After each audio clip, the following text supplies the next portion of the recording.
있습니다. 국회의원 가운데 가장 먼저 박근혜 탄핵을 주장한 분입니다. 정해찬표 연결요.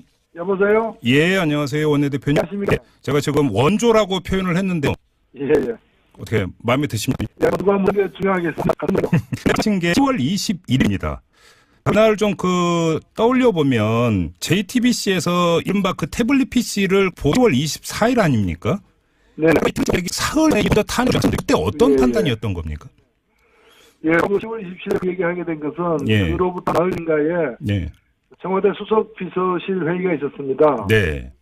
그런데 그 자리에서 대통령이 이제 소소하게 했어요. 그래서 저는 직접 관여하지 않으면 알 수 없다. 직접 관여하지 않았는데 사후적으로 캐비넷에서 네. 어떤 걸 보고받아서는 얘기할 수 없는 사업에 대한 구상을 이렇게 네. 간만에 할 수 있는 그런 얘기를 저는 들었어요.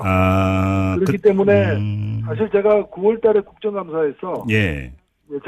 지난해 9월 달에 이 모든 게 사실이라면 탄핵 까밀 수 있다 이렇게 얘기를 했거든요. 네, 가정법으로. 네. 그런데 10월 달에 와서는 이거는 가정법이 아니라 사실이구나라는 느낌을 받았어요. 그래서 제가 10월 21일이 무슨 날이었냐면은 네. 국정감사 마지막 날이었어요. 예. 청와대 비서실에 대한 국정감사 날이었고 예. 청와대 비서실장이라거나 안종범 수석이라거나 이재만 정부 비서관이라거나 다 나와 있었거든요. 예. 그래서 제가 그분들 앞에서 이 모든 건 다 사실로 지금 확인된 거 아니냐. 네. 예, 그렇기 때문에 이걸 부정한다면 박근혜 대통령이야말로 죄의식 없는 확신범이다. 그런 용어까지 써가지고 정회가 되고 난리가 났었죠. 의원님 확신범이라고 쓴 표현 지금 저도 얼핏 기억이 나는 것 같습니다. 네, 죄의식 없는 확신범이다. 예. 본인이 분명히 보여줬고 지금 하등 잘못했다고 생각 안 하고 있다. 그런 말을 이제 탄핵감이라는 말과 동시에 했던 거죠. 네, 그래서 정회까지 이제 불러일으킬 정도로 이제 일으키신 거잖아요, 의원님. 예, 그때 감사 받으러 왔던 비서실장을 포함한 여러 사람이 지금 구속되어 있습니다. 그렇긴 하네요. 근데 그 후에도 사실은 국회에서 탄핵소추를 하기로 결정하기까지 상당히 많은 우여곡절이 있었고요. 상당수의 정파가 탄핵에 대해서 상당히 머뭇거렸던 걸로 저는 알고 있는데요. 말씀 좀 해주시죠. 예. 네. 그럼 제가 이제 탄핵감이다라고 얘기할 때는 당위적인 어떤 주장이었죠. 탄핵되어야 마땅하다. 예. 그러면 이니까 탄핵이 돼야 된다 이렇게 얘기를 했던 건데. 예. 그러면 탄핵이라는 게 현직 대통령 날려보내는 거잖아요. 그렇죠. 네. 그 자체가 엄청난 무게감이 사실은 짓누르는 것이고. 그렇죠. 무엇보다도 탄핵이 국회에서 발의가 될 수는 있지만. 네. 150명이 찬성하면. 이것이 국회에서 이제 탄핵 소추가 의결이 되려면. 그래서 헌법재판소로 넘어가려면은 국회의원 3분의 2가 동의를 해야 되는데. 그렇죠. 네. 당시에 새누리당이 165명이었기 때문에. 네네. 예. 이 3분의 1을 갖다 얻는다는 것은 불가능해 보였던 것이죠. 그렇죠. 그때 아무튼 그래서 최종적으로는 탄핵소추안에 찬성표를 던진 국회의원들이 234명이었죠, 제 기억으로. 그렇습니다. 예. 이렇게 표가 나올 거라고. 새누리당에서 60명 넘는 사람이 탄핵 찬성한 셈이 되었던 것이고. 네. 12월 9일이 되기까지는 저희들은 하루하루 계산하느라고 바빴고. 그리고 사실은 12월 초까지는. 네. 이게 다수가 어느 때보다도 탄핵을 주장하는 의원들이 많아졌음에도 불구하고, 의결 정족수 234명을 넘기는 것은 쉽지 않다. 네. 그런 어떤 어두운 전망도 사실 많았습니다. 그렇죠. 그러니까. 이것이 가능하게 된 것이 큰 변화인데, 네. 무엇이 이걸 가능하게 만들었는가? 네. 사실 이거는 여야, 저도 원내대표였습니다만, 당시에. 네. 그런 사람들의 어떤 노력의 결과라고 보기는 어렵고요. 노력은 하긴 했습니다만. 예, 노력의 결과로 보기는 어렵다. 그러면. 보기는 어렵고. 예. 이 변화, 이 불가능하게 보였던 국회에서의 3분의 2가 찬성하는 이 상황은 누가 만들어내는가? 바로 그 추운 날 그렇죠. 매주 수백만 명이 촛불광장에 나왔던 그 촛불의 함성과 열기가 불가능한 일을 가능하게 만들었다. 네. 이렇게 생각을 하다 합니다. 사실 그때 정당 중에서 촛불 시위에 가장 먼저 나간 정당이 정의당 아니었나요? 그렇습니다. 제가 제 1차 집회 때 정치인 3명 나갔을 때 그때 3명 중에 1명이었습니다. 나머지 2명이 누구였어요, 그러면 그때? 예, 그때 나온 정치인들에게는 처음이자 마지막으로 마이크 주면서 연설할 기회를 줬는데. 네. 그다음부터는 그런 기회가 안 왔죠. 이제 그 첫날 연설한 사람이 이재명 시장하고. 아, 맞다. 예. 저하고 당시 무소속 김정은 의원. 분명했습니다. 그렇군요. 알겠습니다. 자, 벌써 1년이 지났는데요. 결국은 이 탄핵에 담겨 있는 그 국민들의 뜻은 일소하라, 청산하라 이거 아니겠습니까? 네. 지금 적폐청산 과정에 있는데 중간 평가를 하신다면 어떻게 평가하시겠습니까? 네, 적폐청산이 아직 끝나지 않았기 때문에 예. 평가하기 좀 이르긴 합니다만은 촛불의 염원 중에 하나는 적폐청산이었고 둘은 새로운 나라다운 나라를 만들어가는 건데. 그렇죠. 일단 적폐청산은 국민들의 함성이 이어지고 있다. 지금 진행 중이라고 저는 긍정적으로 봅니다만은. 예. 다만 생각한 것보다 더 많은 적폐가 드러났다. 바로 1년 전에 우리가 예상했던 알고 있었던 적폐보다도 새로운 어떤 여러 가지 그 캐비넷에서 발견된 문건이라거나 또는 국정원 댓글 조사 사건에서 더 특수한 등비 사건까지 이렇게 확대되는 많은 사실들이 새롭게 드러남으로써 더 참 당혹스럽고 놀라운 그런 상황이라고 봅니다. 근데 지금 이 적폐청산 작업이 기존의 법치의 테두리 안에서 질서 있게 진행된 것은 좋은데 한편으로는 사실은 적폐청산의 대상이 되는 검찰과 법원이 주도를 하고 있는 이 한계, 이걸 지적하는 사람들도 있습니다. 이 점은 어떻게 보세요? 그렇습니다. 지금 상황 전 대통령이 국정농단으로 물러나고 감옥까지 간 상황이지만 어찌 보면 바뀐 건 대통령과 일부 고위 관료들밖에 안 바뀌었거든요. 그렇죠. 네. 시스템은 바로 1년 전 시스템 혹은 2, 3년 전 국정농단을 만들어냈던 그 시스템이 그대로 유지되고 있다고 봐야 되겠죠. 그래서 다만 지금 그렇다고 해서 모든 공무원 다 바꿀 수도 없는 것이고. 물론 그렇긴 하죠. 꼭 그래야 되는 건 아니지만. 그렇기 때문에 오히려 이럴 때일수록 바로 촛불은 지금 이미 목적을 달성하고 물러섰지만 마음속에 촛불은 그대로 켜져 있다고 봅니다. 그래요. 그런데 우리가 외쳤던 것들이 실현되도록 하기 위해서 계속해서 감시하고 감독해야 되지 않나 이렇게 봅니다. 의원님 지금 법사위 소속이시잖아요. 국회 상임위. 그래서 이제 관련 질문을 좀 드려도 될 것 같은데요. 최근에 그 법원의 그 여러 가지 판결, 구속 적부 심사까지 포함을 해서 좀 기류가 이상하게 흘러가는 것 아니냐라고 하는 우려 섞인 진단도 나오고 있습니다. 의원님은 어떻게 읽고 계세요?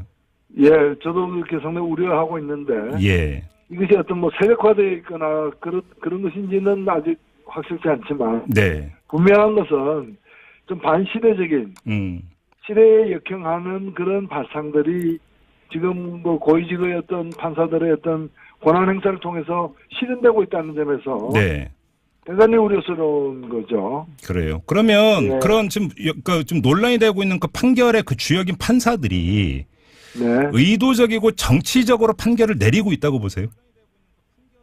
당연히 의도가 왜 없겠습니까? 의도라기보다는 의지가 반영된 것이겠죠. 어떤 의지일까요? 그 의지는? 생각이 다르다라는 거죠. 그러니까 예를 들면 탄핵이 잘못됐다고 생각하는 사람들도 있을 것이고 그리고 그런 과거의 어떤 그 적폐들을 갖다가 적폐에 대한 어떤 평가나 판단이 다른 소수의 사람들도 저는 충분히 있을 수 있다고 봅니다. 아, 그래요?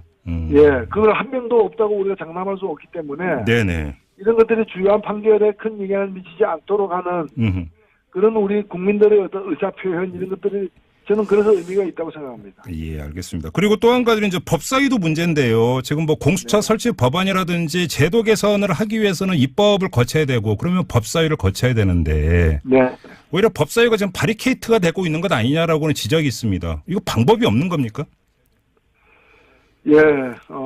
안에서 더 열심히 싸우고 또 우리 국민들도 이제 국회에 대한 어떤 국민들의 요구를 좀 더 적극적으로 발의해서 여론을 만들어야 되겠죠. 그래요. 근데 예를 들어서 법사위 위원장이 지금 자유한국당 소속 의원이시고 이번 같은 경우는 공수처 설치 법안에 대해서 자유한국당 전체가 절대 반대 이렇게 외치고 있는데 그럼 이게 지금 법사위를 통과할 수 있느냐라고는 현실적인 문제가 있지 않습니까? 실제로 그 법사위에서 보면은 자유한국당의 지도부는 공수처 반대라는 지시를 계속 내리고 있지만 그 소속 의원들, 법사위 의원들은 1년 전하고 비교해봐서는 어느 정도 공수처에 대해서 이렇게 열린 자세를 갖기 시작했다. 그래요? 그런 점이 분명히 있다고 보여집니다. 다만 당론이라는 이름으로 지금 이제 위로부터 이제 지금 명령이 내려오고 있는 상황이어서 예. 그래서 저는 지금 사실 투트랙으로 가야 된다. 어떻게요? 한편으로는 자유한국당을 계속 압박하면서 네. 공수처를 설치하는 동의를 이끌어내리는 노력을 한편으로 기울이면서 예. 다른 한편으로는 계속 이게 매달릴 수만은 없기 때문에 신속 법안 처리 이른바 패스트 트랙 예. 절차를 이제 시작해야 된다. 그래서 최장 늦어도 330일 이후에는 예.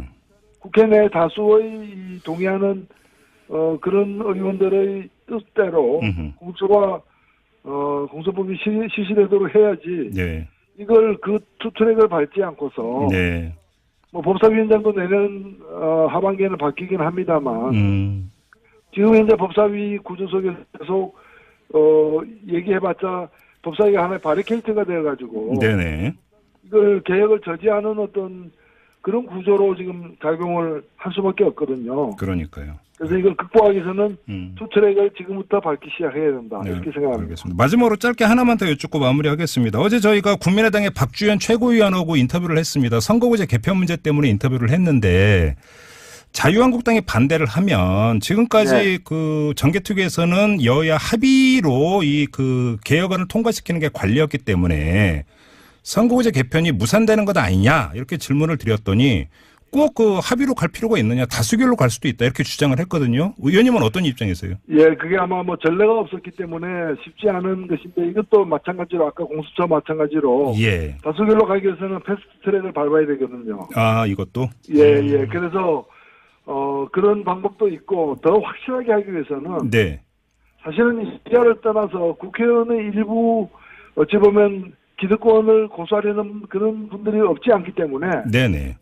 그런 확실하게 하려면은 영국이나 뉴질랜드에서 선거제도의 그 개혁을 시도할 때 썼던 방식처럼 기본 방향을 국민투표로 묻는 그리고 그 확인된 것을 법제화하는 걸 실무적으로 국회가 처리하는 그래서 선거제도는 정치인을 위한 선거제도가 아니라 투표권자 국민을 위한 제도이다. 예. 따라서 선택권을 국민에게 주는 저는 그 방법이 가장 확실하고 안정적인 방법. 그러면 그러니까 경우에 따라서는 지방선거 때 이것도 그 동시에 그러니까 국민투표에 붙일 수 있다 이런 그 말씀이신가요?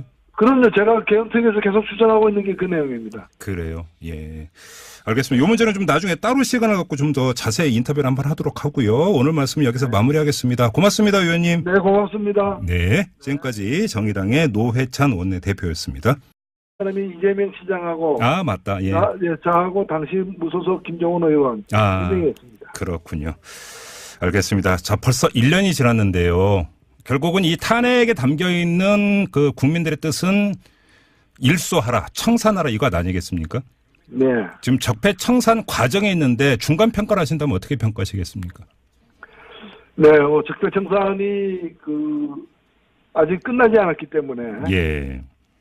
평가하기 좀 이르긴 합니다만은 촛불의 염원 중에 하나는 적폐청산이었고 둘은 새로운 나라다운 나라를 만들어가는 건데. 그렇죠. 일단 적폐청산은 국민들의 함성이 이어지고 있다. 지금 진행 중이라고 저는 긍정적으로 봅니다만은. 예. 다만 생각한 것보다 더 많은 적폐가 드러났다. 바로 1년 전에 우리가 예상했던 알고 있었던 적폐보다도 새로운 어떤 여러 가지 그 캐비넷에서 발견된 문건이라거나 또는 국정원 댓글 조사 사건에서 더 특수한 등비 사건까지 이렇게 확대되는 많은 사실들이 새롭게 드러남으로써 더 참 당혹스럽고 놀라운 그런 느낌을 받았어요. 그래서 제가 10월 21일이 무슨 날이었냐면은 국정감사 마지막 날이었어요. 예. 청와대 비서실에 대한 국정감사 날이었고 청와대 비서실장이라거나 안종범 수석이라거나 이재만 정부 비서관이라거나 다 나와 있었거든요. 그래서 제가 그분들 앞에서 이 모든 건 다 사실로 지금 확인된 거 아니냐. 예, 그렇기 때문에 이걸 부정한다면 박근혜 대통령이야말로 죄의식 없는 확신범이다. 그런 용어까지 써가지고 정회가 되고 난리가 났었죠. 의원님 확신범이라고 쓴 표현 지금 저도 얼핏 기억이 나는 것 같습니다. 네, 죄의식 없는 확신범이다. 본인이 분명히 보여줬고 지금 하등 잘못했다고 생각 안 하고 있다. 그런 말을 이제 탄핵감이라는 말과 동시에 했던 거죠. 네, 그래서 정회까지 이제 불러일으킬 정도로 이제 키신 거잖아요, 의원님. 예, 그때 감사 받으러 왔던 비서실장을 포함한 여러 사람이 지금 구속되어 있습니다. 그렇긴 하네요. 근데 그 후에도 사실은 그 국회에서 탄핵소추를 하기로 결정하기까지 상당히 많은 우여곡절이 있었고요. 상당수의 정파가 탄핵에 대해서 상당히 머뭇거렸던 걸로 저는 알고 있는데요. 다수가 어느 때보다도 탄핵을 주장하는 의원들이 많아졌음에도 불구하고 의결 정족수 234명을 넘기는 것은 쉽지 않다. 네. 그런 어떤 어두운 전망도 사실 많았습니다. 그렇죠. 그러니까 그런 이것이 가능하게 된 것이 큰 변화인데 네. 무엇이 이걸 가능하게 만들었는가? 네. 사실 이거는 여야 저도 원내대표였습니다만 당시에 네. 그런 사람들의 어떤 노력의 결과라고 보기는 어렵고요. 노력은 하긴 했습니다만. 예, 노력의 결과로 보기는 어렵다. 그러면 보기는 어렵고 예. 이 변화, 이 불가능하게 보였던 국회에서의 3분의 2가 찬성하는 이 상황은 누가 만들어내는가? 바로 그 추운 날 그렇죠. 매주 수백만 명이 그 촛불광장에 나왔던 그 촛불의 함성과 열기가 네. 불가능한 일을 가능하게 만들었다. 네. 이렇게 생각을 했다 합니다. 사실 그때 정당 중에서 그 촛불 시위에 가장 먼저 나간 정당이 정의당 아니었나요? 그렇습니다. 제가 그 제1차 집회 때 정치인 3명 나갔을 때 그때 3명 중에 1명이었습니다. 아, 그 나머지 2명이 누구였어요, 그러면 그때? 예, 그때 나온 정치인들에게는 처음이자 마지막으로 마이크 주면서 연설할 기회를 줬는데, 네. 그다음부터는 그런 기회가 안 왔죠. 이제 그 첫날 연설하자. 국회의원 가운데 가장 먼저 박근혜 탄핵을 주장한 분입니다. 정해찬표 연결. 여보세요? 예, 안녕하세요, 원내대표님. 안녕하십니까? 제가 지금 원조라고 표현을 했는데 예, 예. 어떻게 마음에 드십니까? 야, 누가 한번 중요하겠습니다. 하신 게 10월 21일입니다. 그날 좀 떠올려 보면 JTBC에서 이른바 그 태블릿 PC를 10월 24일 아닙니까? 네. 사흘에 탄핵했는데 그때 어떤 예, 판단이었던 겁니까? 예, 10월 27일 얘기하게 된 것은 예. 그로부터 나흘인가에 네. 청와대 수석 비서실 회의가 있었습니다. 네. 그런데 그 자리에서 대통령이 이제 그 소소하게 했어요. 그래서 저는 직접 관여하지 않으면 알 수 없다. 직접 관여하지 않았는데 사후적으로 계속해서 네. 어떤 걸 보고받아서는 얘기할 수 없는 사회장 구상을 이렇게 네. 그 지난 네. 만에 할 수 있는 그런 얘기를 저는 들었어요. 그렇기 그, 때문에 사실 제가 9월달에 국정감사에서 예. 지난해 9월달에 이 모든 게 사실이라면 탄핵 까밀 수 있다 이렇게 얘기를 했거든요. 네, 가정법으로. 네. 그런데 10월달에 와서는 이거는 가정법이 아니라 사실이구나라는 느낌이 좀 해주시죠. 예. 네. 그럼 제가 이제 탄핵감이다라고 얘기할 때는 당위적인 어떤 주장이었죠. 탄핵되어야 마땅하다. 예. 그러면 이니까 탄핵이 돼야 된다 이렇게 얘기를 했던 건데. 예. 그러면 탄핵이라는 게 현직 대통령 날려보내는 거잖아요. 그렇죠. 네. 그 자체가 엄청난 그 무게감이 사실은 짓누르는 것이고. 그렇죠. 무엇보다도 탄핵이 국회에서 발의가 될 수는 있지만. 네. 그 150명이 찬성하면. 이것이 국회에서 이제 탄핵 소추가 의결이 되려면. 그래서 헌법재판소로 넘어가려면은 국회의원 3분의 2가 동의를 해야 되는데. 그렇죠. 네. 당시에 그 새누리당이 165명이었기 때문에. 네네. 예. 이 3분의 1을 갖다 얻는다는 것은 불가능해 보였던 것이죠. 그렇죠. 그때 아무튼 그래서 최종적으로는 탄핵소추안에 찬성표를 던진 국회의원들이 234명이었죠, 제 기억으로. 그렇습니다. 예. 이렇게 그 표가 나올 거라고. 새누리당에서 60명 넘는 사람이 예. 탄핵에 찬성한 셈이 되었던 것이고. 네. 12월 9일이 되기까지는 저희들은 하루하루 그 계산하느라고 바빴고. 그리고 사실은 12월 초까지는. 네. 이게